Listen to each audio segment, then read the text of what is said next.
tardes a todos.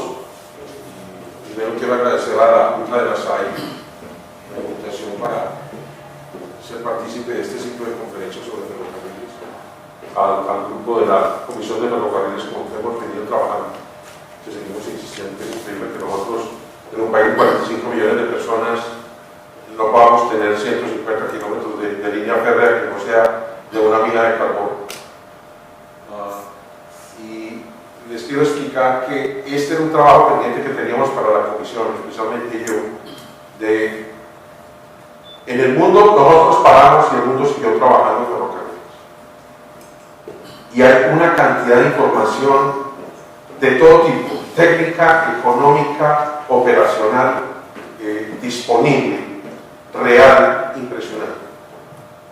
Y el país por 20 años se ha equivocado y ha intentado muchísimas veces reactivar los ferrocarriles de carga, y siempre lo ha hecho de la peor manera, extrayendo constructores a tratar de volverlos operadores férreos de carga.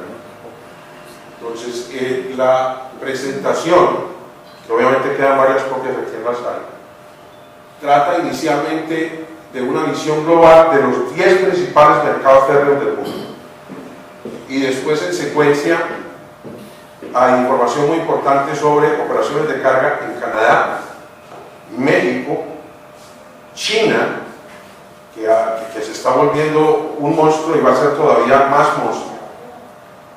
Después hay un capítulo muy grande de Eurasia, porque China quiere ser un jugador estratégico en todo, y están jugados en todos los sistemas férreos, tanto de pasajeros como de carga, y quieren tener conexiones con todo el mundo por sistemas férreos. Y después hay un capítulo muy grande sobre Estados Unidos. Yo sé que no vamos a alcanzar a ver eso toda esta noche, pero vamos a ver la primera parte, que es la más condensada global, y ojalá lleguemos a ver las partes más importantes de Canadá y México, porque tienen unos estudios de tarifas y de carga actuales, que son del año pasado y en muchos casos del mes pasado. Entonces, empecemos. Todo empezó en el siglo XVII con la famosa máquina de vapor, la importancia del movimiento rotatorio, y de ahí empezaron todos los sistemas para mover el mundo. Lo que ven en el fondo no es del siglo XVII, es China. Las máquinas de vapor fueron requeridas para mover energía y para empezar, obvio, con vapor de agua. Después, en 1712, la primera máquina la inventó fue Thomas Newcomen para extraer agua de las minas, pero quien realmente patentó todo el juego fue James Watt en 1769. Este era el principio de la máquina de Newcomen, una especie de bomba impelente, aspirante. Después viene James Watt, quien es el que se juega por el movimiento rotatorio, y la primera vez que se utilizó una máquina de esta fue para barcos en el río Hudson en Nueva York. Eso nos explica la importancia de todos los anglosajones en este tipo de situación de la industria. Conseguir convertir movimientos durante máquinas de vapor en rotatorio, se pudo incorporar en el movimiento de vehículos, y ahí viene la locomotora.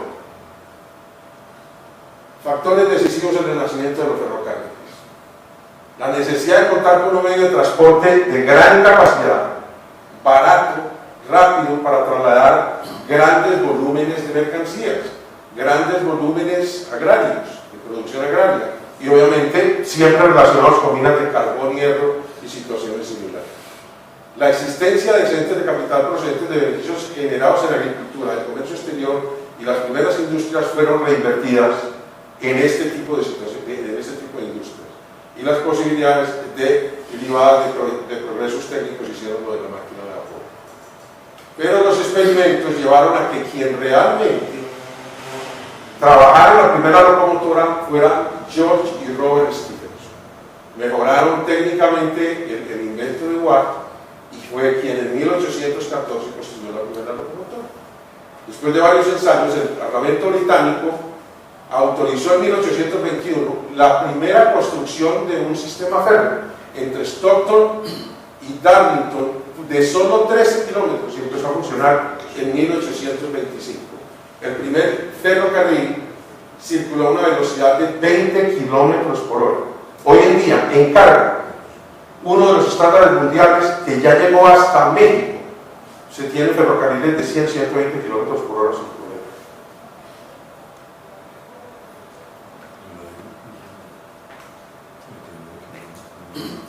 Los primeros ferrocarriles se dedicaron al transporte de mercancías y especialmente carbón, porque estábamos en la era del carbón y el carbón era utilizado para absolutamente todo, como lo sigue siendo en el mundo. Pues la mitad de la energía del mundo todavía se genera con carbón. En 1830 se hace la primera línea de pasajeros entre Manchester y Liverpool. Estábamos en la revolución industrial, liderada por Inglaterra, que era el gran imperio. De todas maneras, a pesar de que el ferrocarril fue un gran éxito y se expandió con rapidez, generó en su momento una fuerte polémica porque científicos y médicos consideraban que ese medio de transporte se desarrollaba a una gran velocidad y provocaría efectos contra la salud. No es extraño, hoy en día también se piensa muchas veces con las tecnologías nuevas. La creación de la red ferroviaria en Gran Bretaña exigió un esfuerzo considerable, adquisición de predios, terrenos, explanaciones, construcción de puentes y túneles, tendido de rieles, construcción de estaciones, puntos de abastecimiento, y empezó una cosa que nosotros tenemos que empezar otra vez a volver a hacer: una regulación del sector ferroviario, examinando trazados, intervención de apropiaciones, arbitrando indemnizaciones, y hoy en día involucrando licencias ambientales, tecnologías nuevas y todo este tipo de cosas. Pero el impacto de los ferrocarriles en la economía británica absorbió capitales, abarató transporte de mercancías y personas. Por otro lado, fue un acicate para la industria porque había que fabricar locomotoras, vagones, rieles y un dinamizador enorme económico. Tenemos que tener en cuenta que además el consumo de hierro, acero, carbón se disparó. El ferrocarril fue un enorme estímulo para la economía británica. Ese es el abrebocas. Después viene, si quieren, un video de escasos 8 minutos que lleva, por ahí sí va a necesitar ayuda, que habla de lo que fue el ferrocarril de 1850 a 1950, porque el mundo se desarrolló de 4 formas. No, espérate que va a estar, no, si no lo vemos al final, que venga la niña, no te preocupes. Entonces, es un video de History Channel buenísimo porque 8 minutos habla de un sitio. Cerca de 6 millones de toneladas son transportadas diariamente por tren en Estados Unidos, pero muchos trabajadores ferroviarios nunca logran saber lo que transportan. Al igual que en otros medios de transporte, el contenedor hermético de acero ha revolucionado las zonas de carga ferroviarias. Los trabajadores del Centro Intermodal de Transferencia de Contenedores Eagle Marine, que se enlaza con el puerto de Los Ángeles Long Beach, recibe 2 o más trenes al día. Cada uno puede transportar 200 contenedores, así que en este centro se cargan y descargan hasta 2.000 contenedores por semana. Quizás los contenedores de acero sean algo nuevo, pero las mercancías han sido transportadas en trenes casi desde que el primero de ellos se puso en marcha. Alrededor de 1830 o 1831 se crearon los primeros vagones de carga y se realizaron pruebas con diferentes modelos. Pero los primeros trabajadores ferroviarios se enfrentaron a una dificultad que se había presentado en otros métodos de transporte, un trabajo agotador. Una de las dificultades radicaba en que la superficie sobre la que se colocaban las mercancías se encontraban a gran altura del suelo. Al principio eran básicamente los trabajadores quienes pasaban apuros para bajar del vagón abierto, ya fuesen barriles, cajones y otros objetos. Afortunadamente para los primeros empleados de los depósitos, las dificultades pronto terminarían. Alrededor de 1845, antes de llegar a 1850, en las estaciones de trenes de las grandes ciudades, se produjo la creación de la plataforma, la cual no solo se utilizó para pasajeros, sino también para mercancías. Es una estructura creada para colocar una superficie plana al mismo nivel de la puerta de los vagones de carga o de pasajeros. En lugar de tener que levantar con esfuerzo las mercancías del vagón de carga para colocarlas en el suelo, es más fácil descargarlas en esta plataforma, en cuyo extremo hay una larga rampa que puede colocarse ante un vehículo con ruedas como una carretilla o un vagón. Donde no se disponía de plataformas, los trabajadores utilizaban carretillas para las cajas y baúles que por ser pequeños podían transportarse manualmente. Estas son algunas de las primeras carretillas para equipajes y de las mercancías que se transportaban en ellas. Por lo general se les llevaba a las afueras de la estación, se colocaba la carga de las furgonetas o camiones y se llevaba hasta el vagón. Su altura era similar a la del vagón, a fin de que pudiera trasladarse la carga al mismo fácilmente. Pero con el tiempo los trenes serían utilizados para transportar una carga mucho más pesada. La Guerra de Secesión fue uno de los primeros conflictos de gran magnitud que dependió enormemente de los medios de transporte modernos. La novedosa tecnología de las zonas de carga cambiaría definitivamente los ferrocarriles y la manera de combatir. Durante la Guerra de Secesión fue notable el uso de las grúas para descargar, por ejemplo, la maquinaria pesada destinada a una fábrica de fusiles, de cañones o para alguna actividad relacionada con la guerra. Así pues se produce la instalación de grúas cerca de las estaciones de trenes y en sus almacenes de manera permanente. Poco después de la guerra, el 10 de mayo de 1869, en Promontory Summit, Utah, los dignatarios colocaron el último riel del tren transcontinental, una red ferroviaria en constante expansión a lo largo de todo el país. La rapidez y eficiencia de los trenes generó un efecto notable en la minería. Los dueños de las minas de todo el país comenzaron a explotar numerosos yacimientos de minerales y de carbón considerados inaccesibles hasta entonces. Las minas de carbón eran tan profundas que las aberturas de las mismas se encontraban a cierta altura.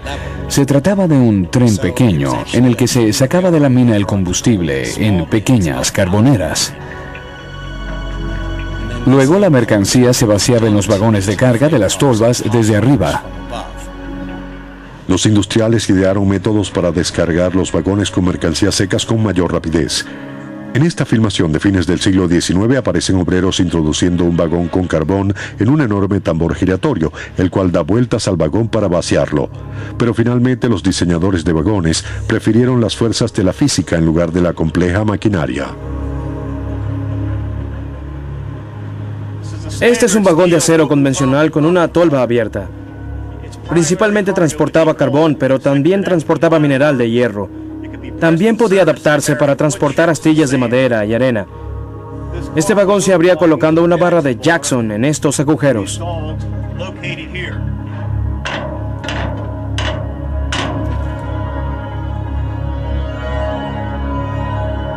De esta manera, el vagón se colocaba en una rampa, se abría el depósito y gracias a la fuerza de gravedad, la carga del vagón caía en un vehículo de carga o en una gravera, como esta. La nueva estructura de las zonas de carga permitía la interrelación de los diferentes métodos de transporte. En la región de los Grandes Lagos, la minería y los buques evolucionaron paralelamente. Pero a finales del siglo XIX los trenes se incorporaron al conjunto. Los trenes fueron incluidos en los sistemas de carga.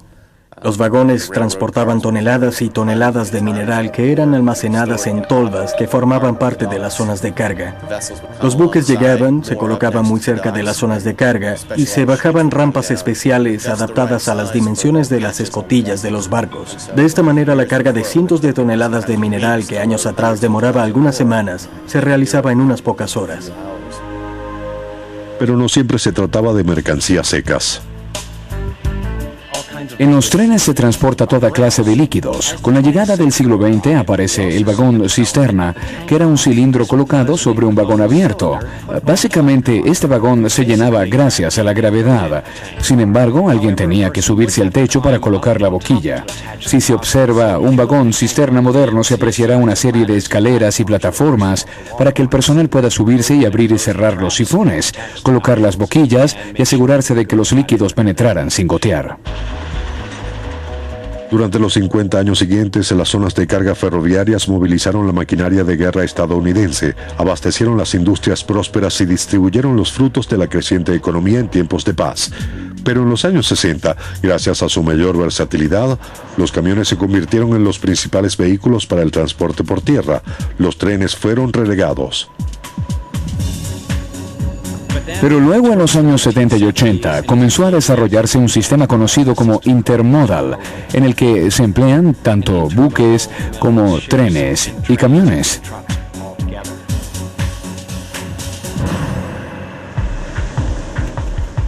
El sistema intermodal permitió que los trenes continuaran siendo parte del transporte terrestre. Hoy en día existen vagones de trenes especiales para diferentes usos. El carbón constituye alrededor del 50% del total de mercancías transportadas por tren, así que ambas industrias trabajan muy estrechamente. Llenados mediante correas transportadoras, estos enormes silos son en realidad depósitos de carbón. Al llegar el tren, toneladas de carbón se arrojan rápidamente en los vagones vacíos. Por las vías se desplazan vagones abiertos, vagones múltiples, transportadores especiales de acero en espiral, de autos y por supuesto vagones con contenedores, cada uno con especificaciones de carga y descarga diferentes. Con aproximadamente 40% de las mercancías transportadas por tren en Estados Unidos, los depósitos ferroviarios continúan siendo las zonas de carga más concurridas. Es increíble, pero la mejor condensación de estadísticas la trae Wikipedia. Si miramos el mapa de la parte superior, los colores más oscuros son las redes más maduras, los colores más claros son las redes más malas de ferrocarriles. Y aquí están por pasajeros. Los mayores son India, China, la Unión Europea y Japón. Pero vamos a irnos acá.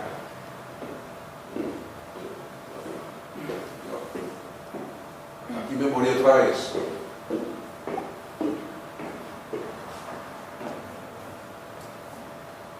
Listo, es la flechita. Estas son las que quiero. La República de China, en este momento, obviamente, es la mayor transportadora por carga. Y ya es el segundo en tamaño por longitud de ferrocarriles. Y el primero, de lejos, en transporte de alta velocidad de pasajeros. Estados Unidos, Canadá y México juntos, que tienen una red totalmente integrada, toda en trocha ancha y toda casi diésel, casi nada eléctrico. Y eso explica una cosa que hablábamos con el doctor Luis Guillermo, y es que han habido casi 4 siglos donde el primer sistema de transporte fue totalmente marítimo y por agua, en ríos y marítimo combinado. Después migramos al tren, después migramos a la tecnología del petróleo, y el tren tuvo un competidor enorme que fueron las autopistas, los camiones y las tractomulas. Y eso llevó a que se marchitara el tren por mucho tiempo. Y aquí vemos la inversión per cápita por país en ferrocarriles de carga. Increíble. Rusia es uno de los mayores. Esto depende obviamente de la relación longitud contra habitantes. Por eso China queda desplazado ahí. Porque obviamente China tiene una longitud que no es tan grande, poco más de 100.000 kilómetros en este momento, pero tiene casi 1.400 millones de personas. En sistemas modales, uno de los líderes es Rusia. Esa es una de las sorpresas. Islandia. Europa toda, tanto la Europa tradicional como la del este, ha sido un territorio constante de ferrocarriles posibles. Llevan casi 200 años trabajando a todos los sistemas. Metámonos en que este es una clasificación de, en este momento, cómo están los ferrocarriles del mundo. Estados Unidos ha tenido una crisis enorme de 30 años, prácticamente parado, donde en 30 años se devolvió 70. Y Estados Unidos en este momento tiene la misma distribución de ingresos que cualquier país latinoamericano. El 1% de la población tiene el 60% de la riqueza. Y en esos 30 años era tal la distancia que en algo más de un siglo Estados Unidos llegó a casi 200.000 kilómetros y China apenas va en 100.000. Después está Rusia, India, que es un caso bien complicado porque tienen trochas de todos los tipos, tamaños y calidades y están haciendo un recambio para irse a todo estándar después Canadá, Alemania, Australia, Argentina, Francia y Brasil. Argentina llegó a ser una de las 5 mayores economías hasta después de la Segunda Guerra Mundial. En los últimos 50 años ha perdido más de 12.000 kilómetros de ferrocarriles. Con la riqueza de minería, petróleo, más la agrícola que se dio. Y Brasil, que fue quizá el primero de América Latina, con ferrocarriles a la bahía de Guanabara en 1850, está totalmente atrasado en carga. México está de 16. México tiene una red de 17.200 kilómetros, todos en trocha ancha, y solo tiene 50 kilómetros electrificados que deben ser de alguna mina de las grandes. Estados Unidos tiene una longitud que ya sobrepasa los 250.000 kilómetros, es el más largo del mundo. Los ferrocarriles de carga constituyen el 80% de todo el circuito ferroviario del país, mientras que el sistema de pasajeros solo tiene 35.000 kilómetros. El sistema férreo de carga consiste de 538 operadores que están divididos en 3 categorías que más adelante las vamos a ver. Hay 7 principales, hay unos ferrocarriles regionales y después unos ferrocarriles locales que son la inmensa mayoría. Los operadores de ferrocarriles de clase 1 son 7, 21 son regionales y 510 son locales. Todo el sistema es de operadores privados, pero tiene una telaraña de regulación de lo más complicado del mundo, pero muy eficiente. Es un negocio que en los 7 operadores locales mueve 70.000 millones de dólares al año y entre todos están alrededor de 300.000 millones de dólares al año. Yo hice un ejercicio que está al final de todas estas presentaciones. Si una persona en la crisis hubiera cogido $1.000 y los hubiera metido en acciones de cualquiera de las grandes ferroviarias de los Estados Unidos, hoy en día tendría los dividendos y $4.000. O sea, las empresas se han multiplicado por 4. ¿En qué periodo? De 5 años. En los últimos 5 años, sí. De la crisis del 2008, pues. Sí. Y la crisis pasó por lo siguiente. Veamos primero esto y ahora que lleguemos a una estadística de Canadá, hablamos de lo de la crisis. Hay 2 o 3 momentos claros. Union Pacific Rail y BNSF Railway son las 2 mayores operadores mundiales de carga. BNSF fue empezada a comprar en el 2006 por Warren Buffett. Cuando estalló la crisis del 2008 y el gobierno se tuvo que decir, bueno, ¿ahora qué vamos a hacer? Entonces se tuvieron todos los países que concentrar en rehacer infraestructura que estaba obsoleta por 30 o más años y tuvieron que dar todos los planes de estímulos que todavía no estamos viendo. Y de esa época a hoy compró la totalidad de la empresa, la sacó de bolsa y en los últimos 5 años, entre la compra de la empresa y la mejora de toda la empresa que incluye renovación de ferrocarriles y todo el equipo adyacente, ha invertido $55.000 millones. Y si Warren Buffett está en el negocio, porque el negocio da plata. El sistema férreo de transporte de pasajeros, Amtrak, lo componen más de 30 rutas, conectando 500 destinos a través de los 46 estados de la Unión Americana. En este momento, gran parte del plan paralelo para sostener la economía es un enorme plan de líneas de alta velocidad en las zonas de gran población. Hay un plan de 27.000 kilómetros de sistemas de alta velocidad que deben estar listos para el 2030. Y, como en muchos casos, se operan los mismos rieles, porque Amtrak opera sobre muchísimos de los mismos rieles que los operadores de carga. Lo que hacen es monetizar de doble manera el riel. Entonces, por eso hay sistemas que paulatinamente se van a volver súper complejos, porque sobre los mismos derechos de vía van a convivir muchos sistemas. La construcción del sistema férreo de alta velocidad de California, que será el primer sistema de tren de alta velocidad del país, está muy adelantado para este primer semestre. Debe estar en uso ya el año entrante y una parte. Otros 3 sistemas de alta velocidad incluyen todo el sistema del medio entre Chicago, Indianápolis, San Luis y el Triángulo de Oro de Texas, que es Houston, San Antonio, Austin y Dallas-Fort Worth. Y hay otro que incluye Filadelfia, Washington, Nueva York, Boston, que después se va a atar con la gente de Ontario en Canadá. Vámonos a los chinos.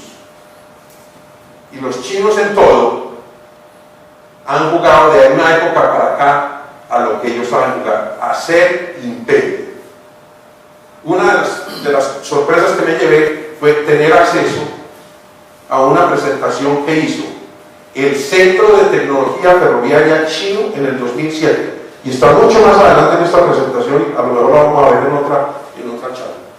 Es impresionante lo que han hecho. El sistema ferroviario tiene una longitud que es la que más ha crecido en 20 años.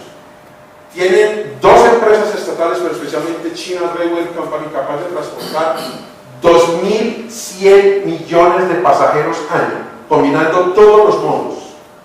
Que recuerden que son casi 1.400 millones de personas. De eso hay 350 millones de clase alta y media y 1.000 millones que todavía hay que desarrollar. El segundo, luego de Ferrocarriles de la India, que tiene el mismo problema, 1.300 millones de personas. Entonces tiene una capacidad de carga y de transporte de pasajeros impresionante. En carga ya manejan 3.22 billones de toneladas año. Billones nuestros. Billones gringos, miles de millones. Miles de billones, mejor dicho. O sea, 3.200 millones de toneladas de carga transportadas en el 2013. Ya el segundo, luego los Estados Unidos, en estadísticas del mismo año 2013. El ferrocarril es el principal medio de transporte de pasajeros y de carga. La red consiste de 90.000 kilómetros convencionales y 10.000 de rutas de alta velocidad. Pero para el año 2020 van a estar en 42.000 kilómetros de alta velocidad. La meta de desarrollo del transporte ferroviario chino es para el 2050 tener 270.000 kilómetros de ferrocarriles, combinados todos los modos. La rápida expansión del sistema férreo de carriles de alta velocidad chinos los ha hecho ya el mayor del mundo y las rutas más largas en líneas de alta velocidad, por ejemplo, ya está funcionando. Beijing-Guangzhou, casi 2.300 kilómetros y camina a 310 kilómetros por hora de hoy, pero ya están trabajando en el tren de 540. De hecho, las aerolíneas ya están buscando alianzas con las líneas de alta velocidad para poder, igual que los transportadores de carretera, haciendo multimodal con los transportadores estándar trenes. Porque si no, no vas a compartir y vas a perder tu mercado. La longitud total de la red de ferrocarriles de alta velocidad está proyectada en 50.000 kilómetros para el año 2020. Esta es otra cosa interesantísima y desafortunadamente hoy no está Ignacio. Ellos tienen planes quinquenales de desarrollo por sector, pero los actualizan cada año. Cada año van nivelando qué juega, qué no juega.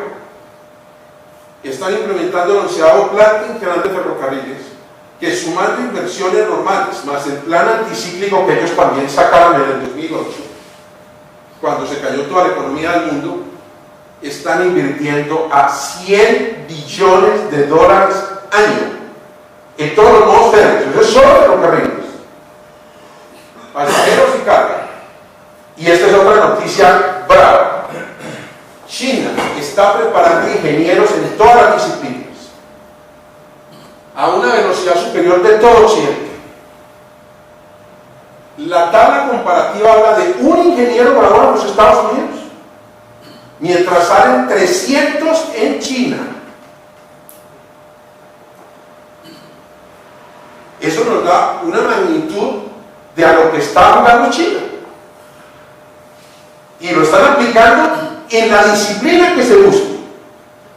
Ya son el tercer astillero del mundo, detrás de Corea y Singapur. Se habían con todos, aprenden, después van solos. Todo el sistema ferroviario de ellos, con excepción de una ruta muy pequeña en el noreste de China, ya está en troche estándar.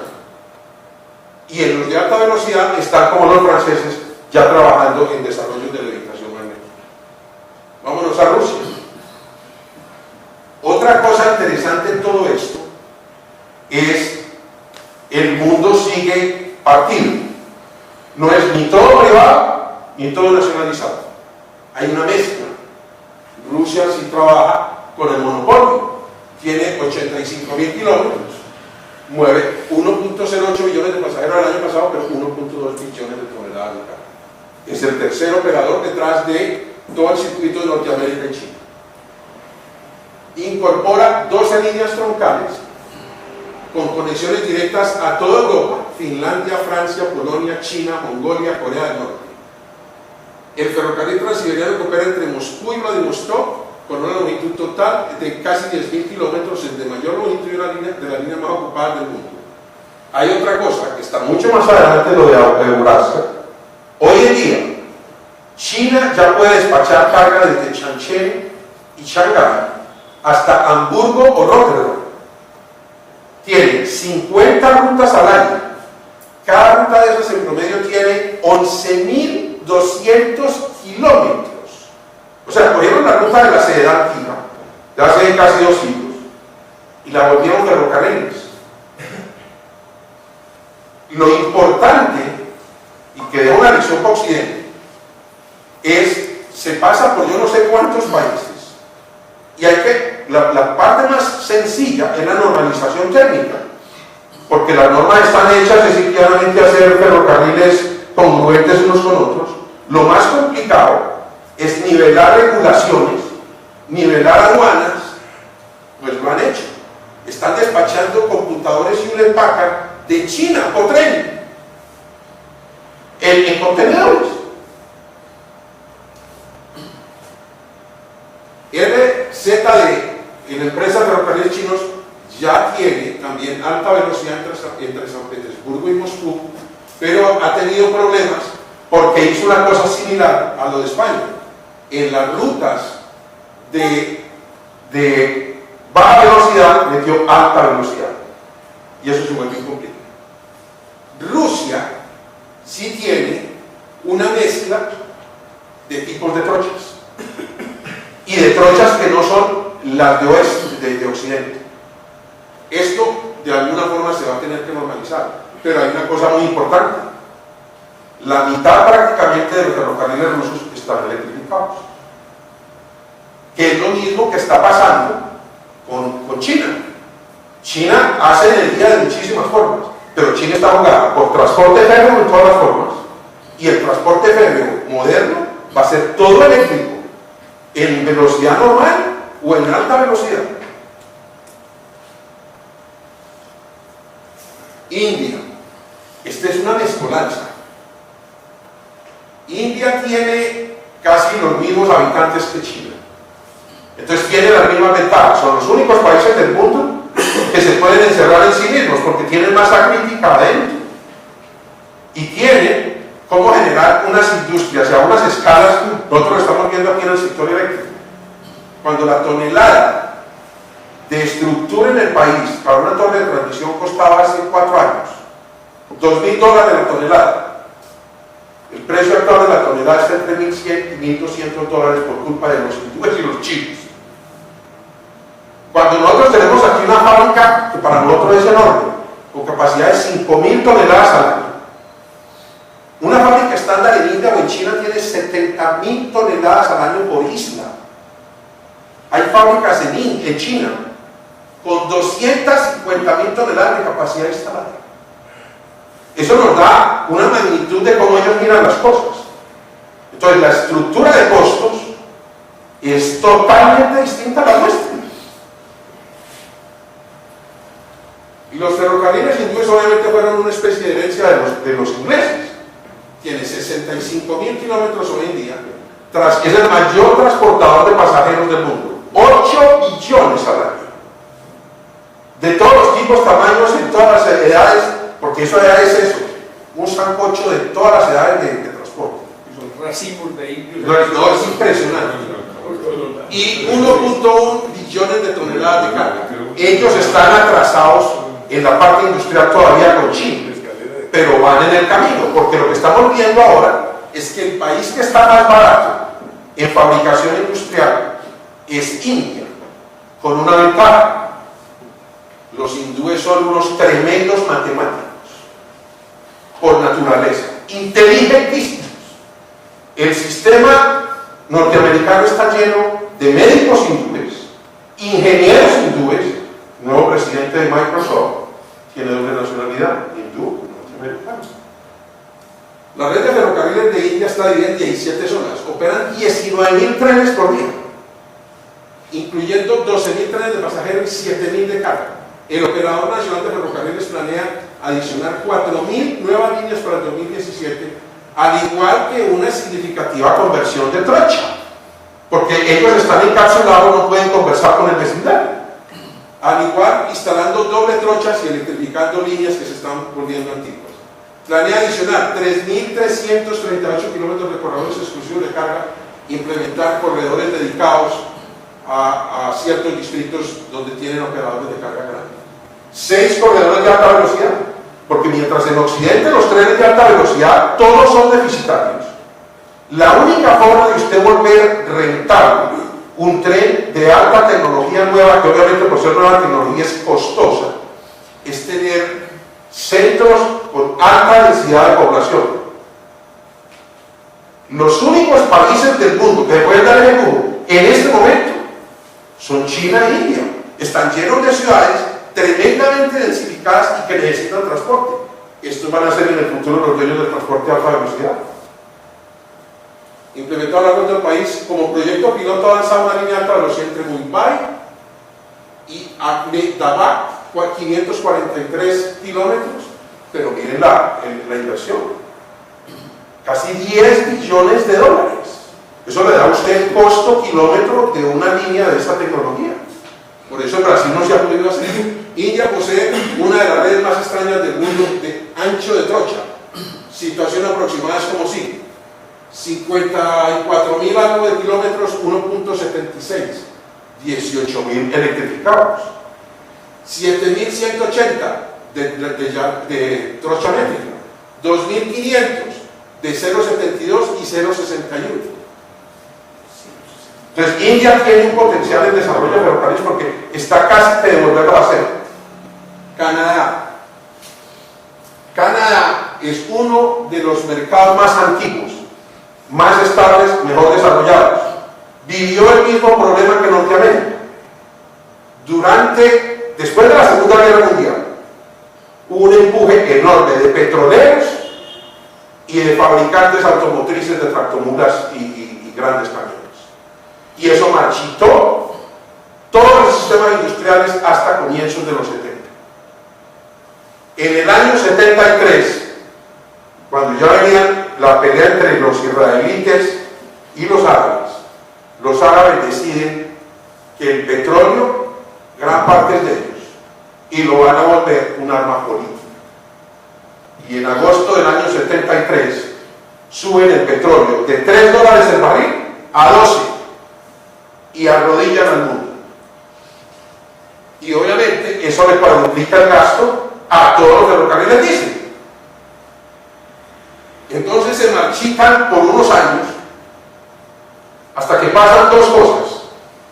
Una, hay un cambio en la legislación en Estados Unidos en el año 80 con la ley Stegler que la hace el señor Jimmy Carter para destrabar el sistema regulatorio que tenía, que no se podía sino operar cada tiempo en un operador ferroviario. Y después llega el modelo neoliberal que implantan el señor Ronald Reagan, sacaba a Hollywood, y la señora Margaret Thatcher. Y entonces se ponen a operar las redes con lo mínimo. Entonces las redes pueden que estuvieran sobreinstaladas, pero el modelo empresarial era sacar hasta las lágrimas. Y eso pasa hasta mitad de los años 90, cuando Canadá, siguiendo el ejemplo de los Estados Unidos, desregulariza la legislación de ferrocarriles. Y ese es uno de los puntos más importantes que Colombia tiene que tener en cuenta ahora que estamos volviendo a hablar de ferrocarriles, porque lo que nos puede pasar es lo que nos pasó ahora con la OSD en telecomunicaciones. Hay un montón de jugadores, no los sincronizamos como es, y viene la OSD y nos dice: mire, usted banda ancha la tiene muy poquita, muy cara, Mal regulada no es competitivo. Ese es el riesgo que tenemos con la regulación del ferrocarril. Porque el escenario es muy similar, el mismo tipo de jugadores, entonces la regulación es clara. En eso, Canadá y Estados Unidos pueden ser ejemplos a copiar. Canadá tiene una red de líneas férreas que hace que la red sea la quinta más grande. Dos operadores principales, Canadian Red National, KCN, y Canadian Pacific. Estos dos están interconectados con los Estados Unidos. Están en la bolsa, son empresas públicas, pero públicas en el sentido anglosajón, del público, no del Estado. La regula el Estado, pero son empresas abiertas, no estatales. Así es, no estatales. En pasajeros tienen un operador nacional que es Via Rail, que opera 12.500 kilómetros de líneas de servicio de pasajeros. Ellos tienen también un sistema muy similar a los Estados Unidos, con una gran cantidad de operadores regionales. Las tres ciudades principales, Montreal, Toronto, Vancouver, cuentan con un extenso sistema de trenes de computación y de cercanías.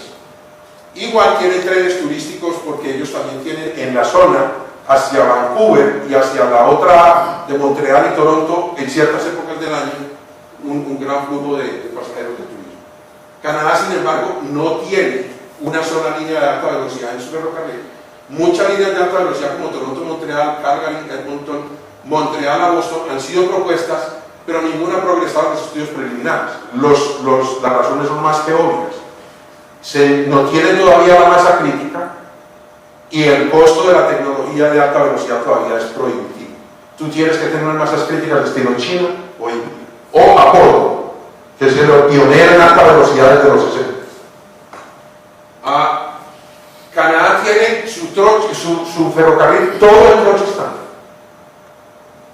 Y por eso puede interconectarse con Estados Unidos y Canadá, y tiene uno de los grandes jugadores en fabricación de trenes y sistemas asociados, que es Bombardier, que tiene las sedes entre Toronto, Montreal y Berlín, lo que uno no crea, porque gran parte de la producción hoy en día se hace en Alemania. El Deutsche Bahn tiene 41.000 kilómetros de líneas férreas. El 80% es tráfico de carga y el 99% tráfico de pasajeros de larga distancia. Porque en corta distancia ellos tienen Mercedes-Benz, BMW, Porsche, y entonces hay que repartirse. De autopistas de 150. Claro, exactamente. Más de 150 empresas privadas fuera del Deutsche Bahn son operadores de la red ferroviaria para proveer servicios regionales tanto de carga como de pasajeros. Ese MAN es el que trabaja en las zonas suburbanas y tienen un expreso entre Hamburgo y Colonia, que es el operador de pasajeros de más larga distancia del Deutsche Bahn. Las redes de ferrocarriles alemanas tienen aproximadamente 1.300 kilómetros en alta velocidad operacionales desde mitad de 2013 y más de 400 que están en construcción. La Deutsche inauguró servicios de alta velocidad bajo el nombre de Intercity Express por primera vez en 1991. La red de velocidad opera a velocidades hasta de 320 kilómetros por hora.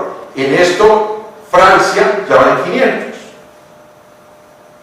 Y ahora conecta ciudades principales de Alemania con Francia, Suiza, Bélgica, Holanda y Austria. La red, en su inmensa mayoría, es trocha estándar y ya va por la mitad electrificada. Alemania está jugada igual por trenes para lo que es y jugada por electrificación. Tiene dos grandes fabricantes de equipo férreo y de todos los sistemas asociados. Uno es obviamente conocidísimo, Siemens. El otro es Bosch Lockheed, que es muy fuerte también en buses. Tiene algunos pedazos muy pequeños en trochas que yo supongo deben ser de la antigua minería alemana, de antes de las guerras. Australia es un caso muy interesante por ser minero, pero es más en la parte minera privada que en la parte pública, porque Australia es un enorme país con muy poca población. Por eso vienen hasta Colombia a ver si parejas jóvenes se van a trabajar ahí. 40.000 kilómetros. La mayoría de la infraestructura es propiedad y mantenida por el Estado, bien sea federal o estatal, pero los operadores en muchos casos son privados. Entonces tienen una situación similar a Colombia, que en la vía puede ser estatal, la operación puede ser privada. Nombres como Aurizon, esta era una parte minera. Genesis, Wyoming, Australia, Pacific National son operadores de carga. Estos otros son operadores de larga distancia y tienen metros en las grandes áreas metropolitanas de Melbourne, Sydney, Adelaide. El sistema férreo de Australia no tiene aún líneas de alta velocidad por la misma situación. Una red de alta velocidad conectando Brisbane, Sydney, Canberra, Melbourne está propuesta, pero tiene un costo de 114 millones. Por fase de estos 1.748 la red férrea estarían completados apenas para el 2035. Como herencia inglesa, tiene todavía algunas trochas raras, como 1,60, 1,067 y 1 metro, pero la inmensa mayoría se han ido a trochas estándar. Entonces, hasta donde hemos visto ahora, el mundo habla trocha estándar. Entonces, nosotros lo que debemos hacer es buscar soluciones de usar, mientras desarrollamos carga, trocha angosta, pensando en migrarla a trocha estándar. Argentina tiene todavía 36.000 kilómetros. La hace la octava red más grande del mundo. Tuvo cerca de 47.000 kilómetros en la época después de la Segunda Guerra Mundial. Pero en esa época las operadoras eran inglesas y francesas que ya se fueron, porque los expropió Perón después de la Segunda Guerra Mundial. Y se creó ferrocarriles estatales. Después, en la década del 90, se privatizó. Y hoy en día está partido, tanto para pasajeros de larga distancia como para carga. Ellos tienen muchísima carga por la exportación agrícola, que son una despensa todavía, ¿no? Se ha hablado mucho de una línea férrea de alta velocidad, que no es una realidad hasta ahora. Un anuncio hecho en 2006 para desarrollar la línea de 310 kilómetros entre Buenos Aires y Rosario. El proyecto, sin embargo, no se implementó a la fecha. Se ha propuesto una segunda línea de alta velocidad en un recorrido de 400 entre Rosario y Córdoba. Y en las dimensiones, volvemos a lo mismo, herencia inglesa. Solo quieren un pedazo muy pequeño en trocha estándar.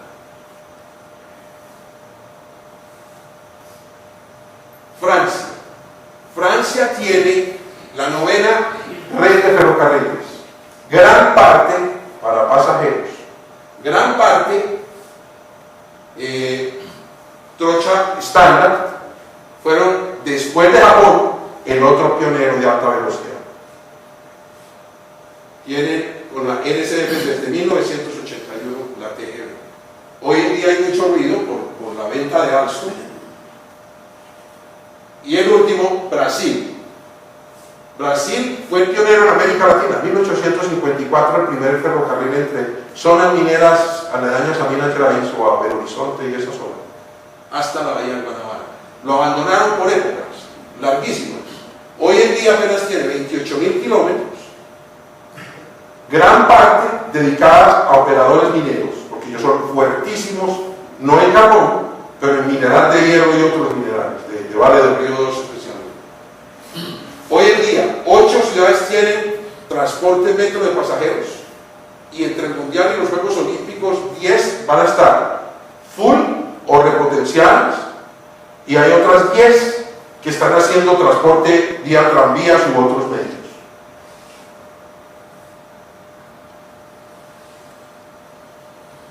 $10.000 kilómetros de transporte de carga se han anunciado y líneas de alta velocidad para el 2042. Hay una línea que se ha venido estudiando desde el 2007 y 2008, cuando se estaba haciendo la precalificación para el estudio de ingeniería inicial del metro de Bogotá. Yo en ese momento estaba de asesor de HAP y no pudimos participar en Colombia porque se acabaron los ingenieros ferroviarios aquí y afuera. Y nos quedamos sin expertos. La línea de Río a San Pablo empezó en $5.000 millones de presupuesto de alta velocidad, que son alrededor de 500 kilómetros. Va en 15.000. Por ahora no la han podido hacer, porque no da. Y volvemos a lo mismo. Hay otra fabricación de todo tipo de trochas. Ellos sobreviven en algunos casos con la trocha métrica, porque son ferrocarriles privados o porque son ferrocarriles del Estado que operan como si fueran privados en el sentido de que la vía es del Estado, el operador es privado. Bueno, ¿y por qué no lo van a España? España no está ahí. España no es de los 10 primeros. No, pero de ferrocarriles de alta velocidad tiene un buen número. Ah, sí. Ya hay el de Valencia, el de Valladolid, el árabe. Pero yo quería ver los 10 mercados más grandes. Ni España ni México clasifican de ahí. México me llamó la atención que solo 22 kilómetros de 17.200 sean de ahí. Tiene hoy día la ventaja de que está interconectado con todo. Y hablando de la crisis, antes de la crisis del 2008, esta era el nivel de inversiones en millones de dólares de cada país. O sea, los ferrocarriles en muchos de los países grandes estaban prácticamente vegetando.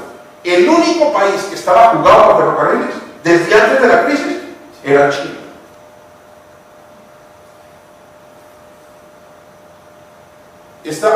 Hay un libro excelente que está sacando cada año un grupo de la OECD sobre eficiencia ferroviaria. Y mira los sistemas férreos tanto pasajeros como carga.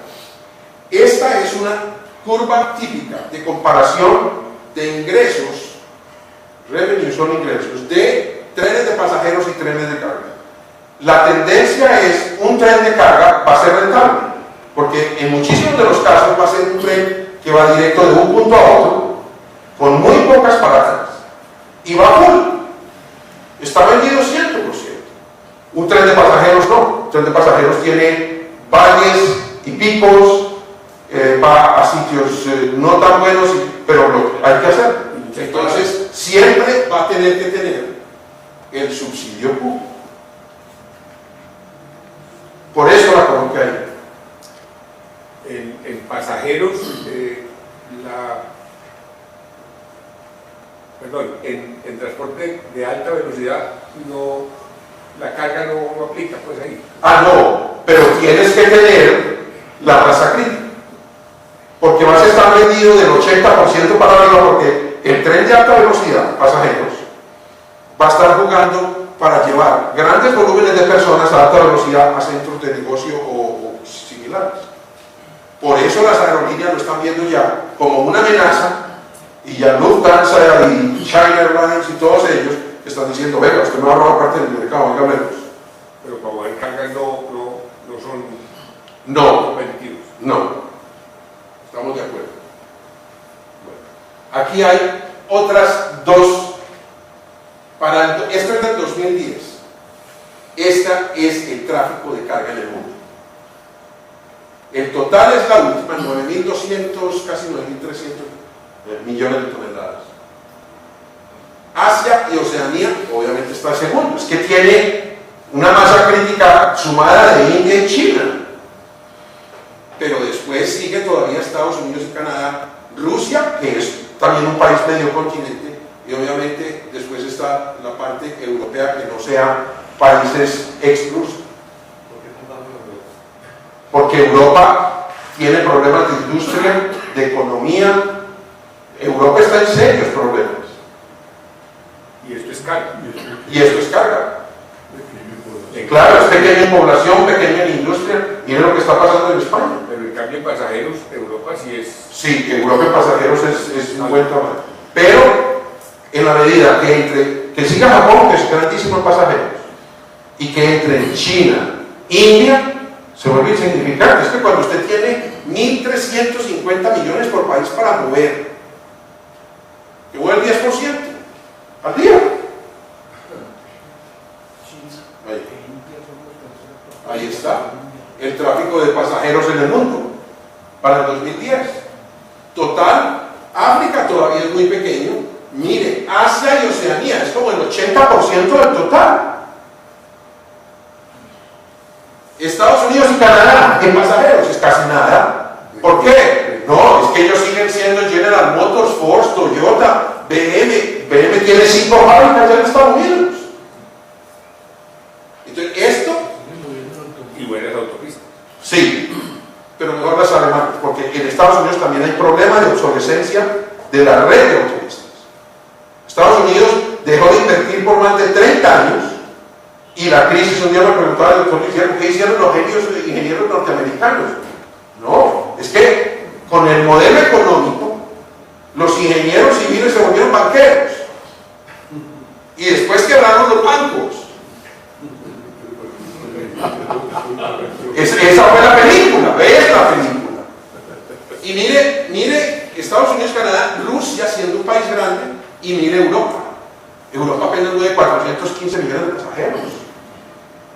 Entonces Europa está, por eso es que Europa quiere ampliar la Unión Europea, porque Europa tiene un problema de masa crítica serio. ¿Y el resto de América qué? No figuramos, nosotros seguimos constantes, no aparecemos en ninguno, y cuando aparecemos vamos de últimos.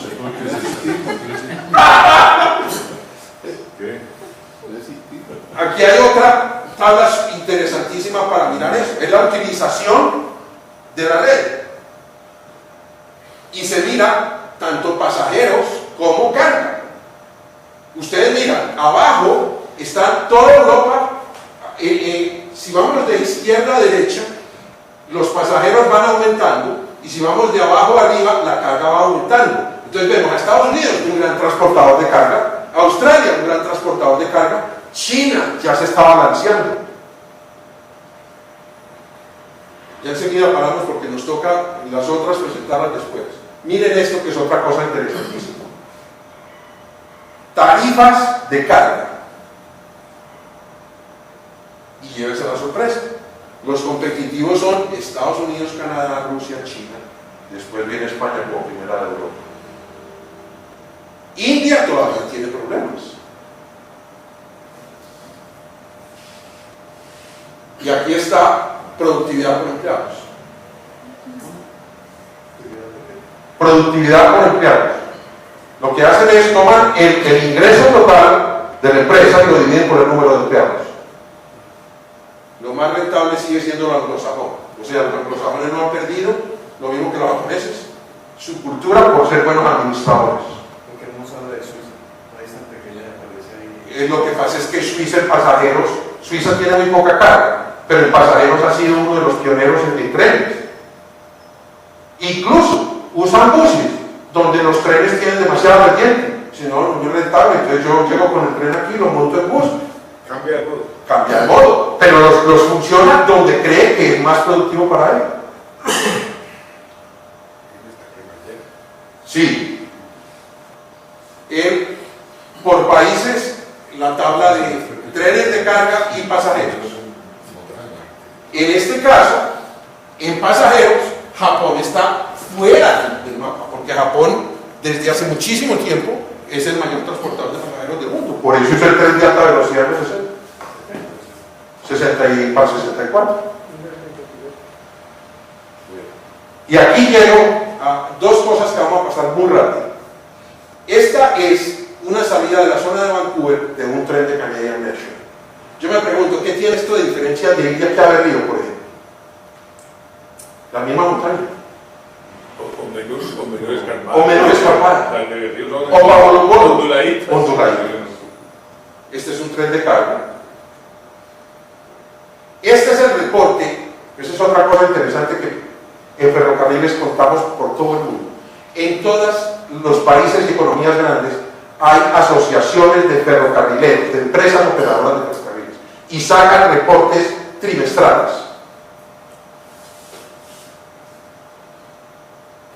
Como son organizados, miren en la tabla de inversión en los ferrocarriles de Canadá de 1860 al 2007. Usted ve cómo todo el desarrollo del país y después la caída en picada por la competencia del petróleo y las grandes fábricas automotrices. Ahí tenemos cómo ha evolucionado la red norteamericana entre el 90 y el 2006, de Canadá a Estados Unidos y México. Y ahí tenían problemas, porque en ese momento estaban peleando con la regulación de todos los países. Por eso hay números negativos. cómo son organizadas, son muy similares Canadá y Estados Unidos. La clase 1 tiene que tener ingresos por más, o ventas por más de 250 millones. La clase 2 de los regionales por menos de 250 millones. Y la clase 3, que son los locales, es cualquier compañía que no quepa en esos dos. Hacemos estas tablas porque les quiero mostrar. Este es el entramado de Norteamérica, que más adelante está más claro. Ellos tienen organizado cómo evolucionaba en el tiempo por cada tipo de producto toda la carga ferroviaria, porque es que es parte de su labor de sostener el negocio, pero transportan de todo: agricultura, carbón, otros minerales, productos forestales, metales, maquinaria y automotores.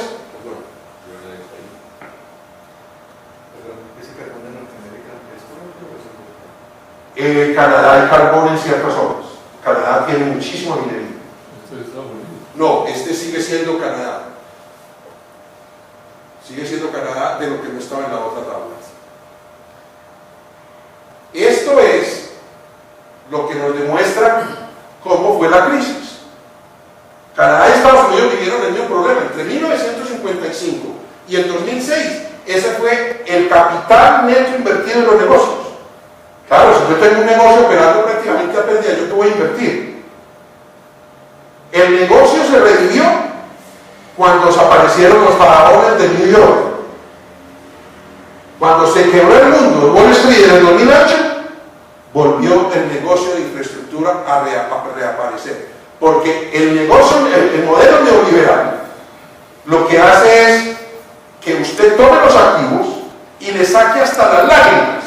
Así el activo se acaba, porque esto demuestra que no había recambio de activos.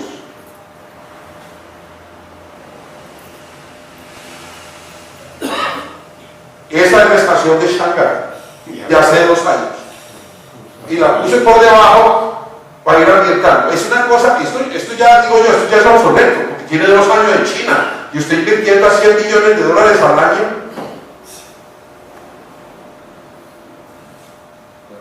Entonces, este es el entramado ferroviario solo canadiense.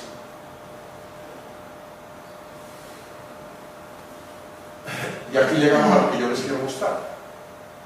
Ellos tienen 2 tipos de estadística. Una por tipo de carga y otra por vagones. Hasta hace 3 años, el mayor tren de carga del mundo, el récord lo tenía BHP Billiton en Australia. En Australia tienen que ser tapados los vagones por requisito ambiental.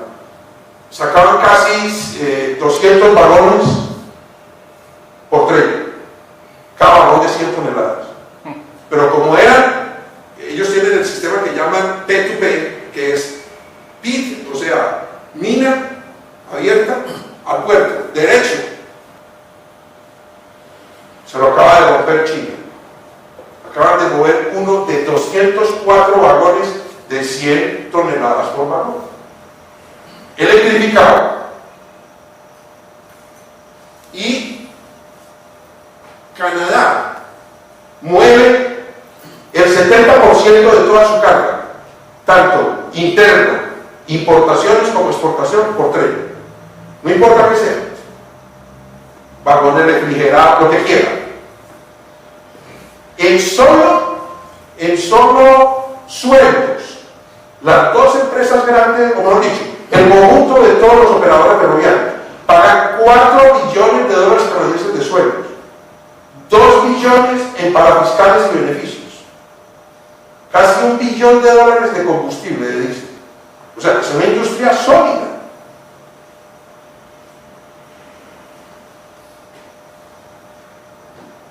Y obviamente empezaron, en la medida que se fue cambiando la regulación, ustedes ven en las rayas azules de la parte superior, empezó a aparecer la inversión. Y el comportamiento abajo, entre el 90 y 2009, vemos que se aumenta la productividad de la gente, las tarifas obviamente se bajan, entonces yo puedo transportar más carga. Entonces fue la manera de renegociar todo el cuento. Desde el 2005, ellos mismos lo dicen, este es un reporte de final del año pasado, han invertido 16 billones de dólares canadienses, que hoy en día vale igual que el americano. Hace 10 o 15 años eran 2 a 1, hoy en día es 1 a 1. Y esta es una de las tablas que les quería mostrar. Este es el estudio de los mayores transportadores de carga y las tarifas a nivel mundial hoy en día. Las tarifas más baratas las tienen los canadienses y los gringos, después está China y Rusia, y después los otros arriba al doble de precio. ¿En qué incide esa negocio? Tiene que ver mucho con dos cosas. Uno, volumen de carga transportada. No, esto es carga. Y dos, el tener linealizada la operación. O sea, no tener locomotoras que no usas, vagón, un montón de cosas de un procesante. Ellos, en la medida que se reactivó la industria, fueron linealizando toda la operación. Y en eso los anglosajones son religiosos.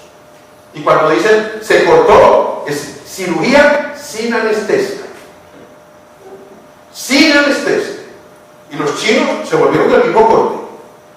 Igual que los surcoreanos y los de Singapur. Sin anestesia. Cuando es no. Y le dan la razón. Pero es que esta es una industria de alta inversión.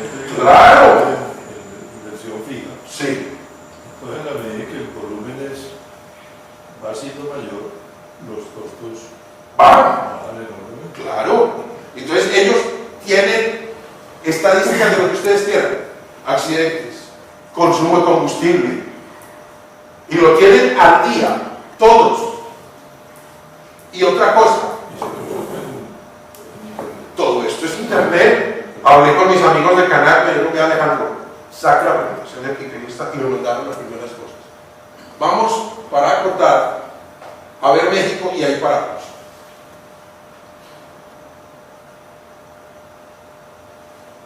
Pues que es completísimo, usted puede acceder a lo que quiera y por eso digo yo, si esto está inventado, nosotros que estamos rehaciendo los ferrocarriles, ¿por qué no hacemos lo mismo? Una de las ventajas que tienen todas las industrias, que no es solo la ferrocarrilera, telecomunicaciones es así, que yo he tenido experiencia, petróleo es así. El gobierno tiene todas las juntas que usted quiera, pero recibe a todos los operadores privados. Y es bienvenida su opinión, porque al gobierno no le interesa acabar con la industria. Al fin y al cabo, la industria le produce los impuestos. Aquí a veces usted llega ante el gobierno y entonces lo que recibe es la verdad revelada.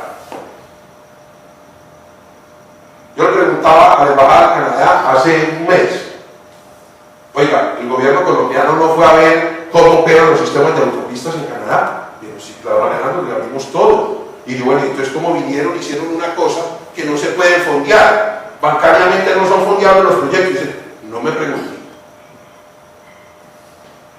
Usted dice uno, ¿a qué estamos jugando?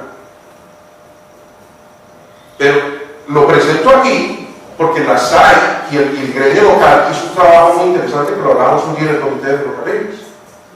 Cuando las autopistas de la montaña que se volvieron prosperidad, yo creo que la SAI y los gremios locales tuvieron mucho que ver en que eso fuera a parar a ISA. ISA hizo un trabajo de lo que hacen las empresas locales bien hecho. Se dedicaron a la tarea de empezar a estudiar un montón de cosas necesarias para poder desarrollar el negocio. Yo pregunto, si ISA no hubiera hecho eso, ¿estarían hablando de las autopistas de 4G? Obviamente que no, porque están contando fue con lo que hizo ISA. Con eso se ganaron un premio de proyectos mejores estructurados.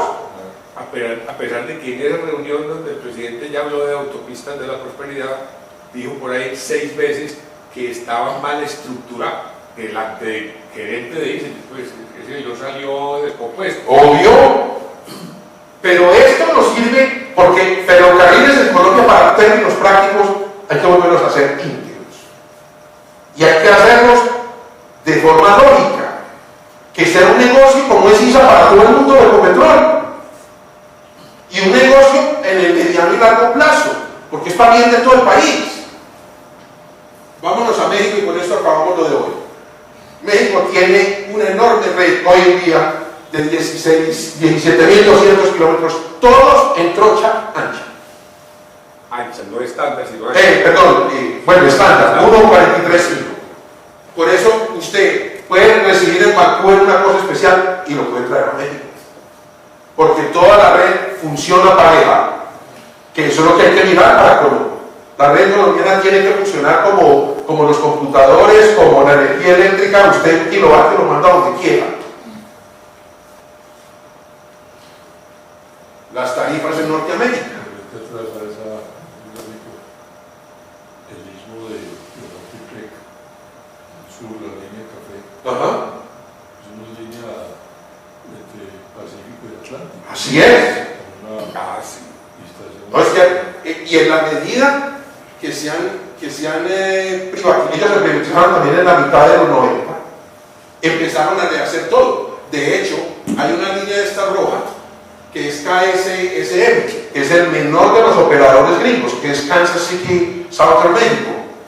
Los otros son mexicanos, pero todos ellos tienen convenios de intercambio de carga. Entonces, el sistema multimodal o el sistema completo trabaja. Yo recibo aquí, entrego en tal parte y el otro sí. No, pero aquí hicieron uno, miren. Ahí está. ¡Claro! Y hoy en día que el trasiego de carga es un juego de niños con sistema, con los contenedores y con el sistema de vacío. Claro. ¿Y la línea azul es para Estados Unidos? Sí, claro, esas empatan. Fíjate que hay una conexión entre San Diego y Mexicali arriba. Hay otra aquí donde dice Nogales. Hay otra en El Paso, Texas. Hay otra en Presidio. Hay otra en Eagle Paris. Hay otra en Nuevo Laredo. Hay otra en Brownsville. Hay otra en Altamira, Tampico. Es muy grande. Monterrey está cerca entre Brownsville y Laredo. Entonces puede jugar para lo que necesite. Esta es una cosa muy importante, que es una tabla que contrasta la de regulación en Estados Unidos, la de regulación en Canadá y en México. Y fíjense cómo la tendencia de tarifas fue hacia abajo, porque quitaron ineficiencias. Y eso revivió todo el sistema norteamericano de ferrocarriles.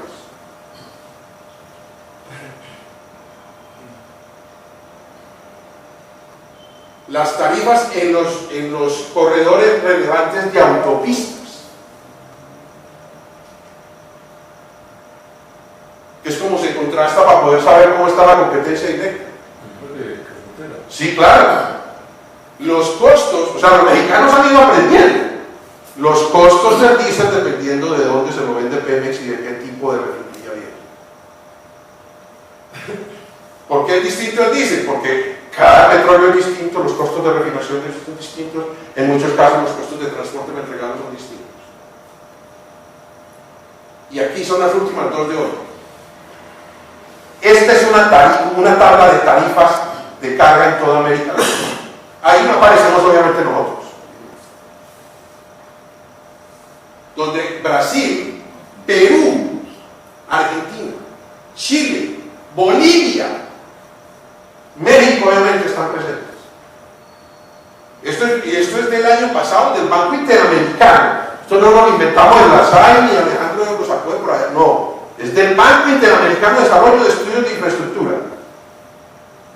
Y aquí podemos acabar, porque es que aquí se aparecemos y somos constantes como en los premios PISA, en las pruebas PISA. Eso sí, nosotros en eso somos, ojalá no nos pase fútbol, pero en eso somos constantes, firmes, sólidos, de últimos. Esto es la productividad de locomotoras en millones de toneladas kilómetro por flota. ¿Se le cambia? Claro, porque es que, obvio, esto es América Latina. En América Latina en este momento, claro, los mexicanos tienen la escuela gringa y canadiense y ellos se tienen que acomodar para poder tener el mismo costo de los otros. Claro, el NAFTA.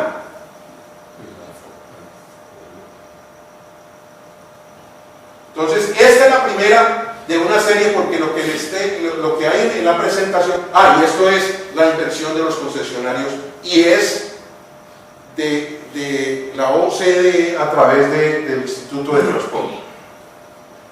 Cómo han ido creciendo los ferroviarios de México, obviamente en inversiones. Y esto es los derechos de paso. Entre Estados Unidos y México hay 6 pasos ferroviarios y 36 de autopistas, debidamente regulados pues fuera de todos los huecos, con aire acondicionado y hasta y ahí sí hay bien, porque llevan vagonetas. Salen el igual el vagoneta. Bueno, y esto ya yo creo que lo dejamos para otra oportunidad, porque después viene China. India lo dejé aparte, pero hay un capítulo enorme de China, porque esto lo hice para el comité. Hay un capítulo enorme de China, porque cuando usted está invirtiendo a $100 billones año por los siguientes, yo no sé cuántos años se vuelve eso, no ni billones ni trillones, sino como dice un amigo mío, fantastillones. Pero a ellos hay que tenerlos en cuenta, porque ellos van a ser un jugador tremendo. Y ellos miden todo por dinastías y no por años, sino por siglos. Entonces ellos no tienen afán, no se preocupen. Sí. Vean, no, yo quería leer un artículo aquí que salió en semana, que dice China a un paso. Puede que las distancias ideológicas entre China y Estados Unidos sean muy amplias, pero están a un paso de ser vecinos. Según The Beijing Times, China plantea construir una línea de tren de alta velocidad que en teoría conectará su capital con Estados Unidos. Sí, así es. La ruta arrancaría en el noroeste del país, atravesaría Siberia, pasaría bajo el estrecho de Bering, por un túnel subacuático hasta Alaska. Uno de los ingenieros, Van Metsu, señaló que por ahora seguimos discutiendo. Yo que ya venía pensando en esto hace muchos años. La fantasiosa línea China-Rusia-Canadá-América tendrá una longitud de casi 13.000 kilómetros. Claro. Algo parecido a ir 7 veces de Leticia al Cabo de la Vela. Si se logra, esta sería una de las construcciones más difíciles de los últimos tiempos. Pero según el equipo de ingenieros, China está preparada para la multimillonaria inversión. Y lo más raro es que acercaría a Rusia con Estados Unidos, algo que por lo menos desde el punto de vista político parecería impensable. No se extrañe. Sakhalin, por donde van a pasar, es uno de los sitios hoy en día con más gas natural. Y usted no se imagina quiénes son los socios de los rusos. ExxonMobil y BP, que es la señora reina de Queen. Esos son los dos socios. No, business as business, es como los judíos. Sí, se realiza. No, está el presupuesto muy bajito. Están hablando inicialmente de $32 billones, que a mí me parece eso supremamente bajito. Lo que sí que ocurre es la comparación de que de Leticia al Cabo de la Vela y hablan de 7.000 kilómetros. No, son unos 2.000 kilómetros, si acaso. O ponerle que si acaso que 3.000. De Leticia al Cabo de la Vela en Colombia, pues. 3.000. De Bogotá al Cabo de la Vela para 1.000. Bogotá, Santa Marta por carretera es 1.000. Leticia serán 1.500, 2.500 por ejemplo. Y aquí a Santa Marta por ahí. Esa comparación estaba mal. Pero esto era lo que les quería traer, porque Colombia tiene que empezar a pensar en serio.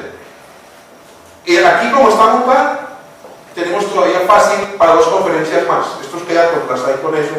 Una sobre China, todo lo que es Eurasia y la ruta de la seda, y otra sobre todo lo que es Estados Unidos, porque Estados Unidos el ferrocarril les va con todo también. Y van a ser Rusia y China un oleoducto también. Sí, claro. Gigantesco. Claro, porque es que China necesita energía, porque ¿cuál es uno? Gasoducto. Es un gasoducto. ¿Cuál es uno de los indicadores de desarrollo mundial? El consumo de energía. per cápita. Por eso cuando a mí me dicen aquí que van a hacer mega, no, y tampoco puede ser. Pero cuando usted vengan a decir de un proyecto, lo primero que se le venga a la cabeza fuera de inversión es cuánto, si no es un proyecto energético, cuánto consumo de energía necesita usted. La primera cátedra de centrales hidroeléctricas del doctor Tejada, lo primero que decía es, como decía el doctor Toro Ochoa, Horacio, el progreso de un país se mide en kilovatios. ¡Claro! Y usted, cuando va a ver un mapa de países desarrollados, por eso lo ilumina. Después lo copió, pero así aquí fue la clase del doctor Tejada. Pero eso era la primera fase de